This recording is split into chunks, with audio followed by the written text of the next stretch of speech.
সংগ্রামী আমার ভাইয়েরা, আমি নিপুণ রায়চৌধুরী। আমি আপনাদের কাছে এসেছি আপনাদের সন্তান হয়ে।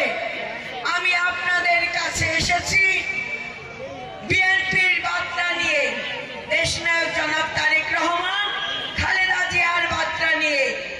আমরা নারী ও শিশু অধিকার ফোরামের পক্ষ থেকে আজকে আমাদের সভানেত্রী ধানের শীষ এবং আমাদের প্রার্থী অ্যাডভোকেট নিতাই রায়চৌধুরীকে আপনাদের কাছে আমরা রেখে গেলাম।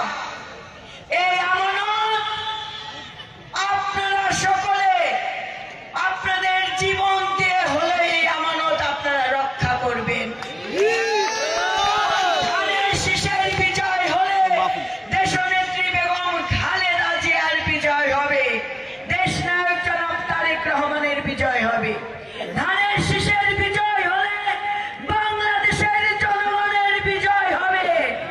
তাই আপনাদেরকে বলবো, আবেগ দিয়ে নয় বিবেক দিয়ে এবার ভোটের যুদ্ধে নেমে পড়েন এবং ত্যাগের বিনিময়ে একটা নতুন বাংলাদেশ আমরা বিনির্মাণ করব, যেখানে সুশাসন, যেখানে ন্যায় বিচার, যেখানে সকল ধর্মের মানুষের অধিকার নিশ্চিত হবে।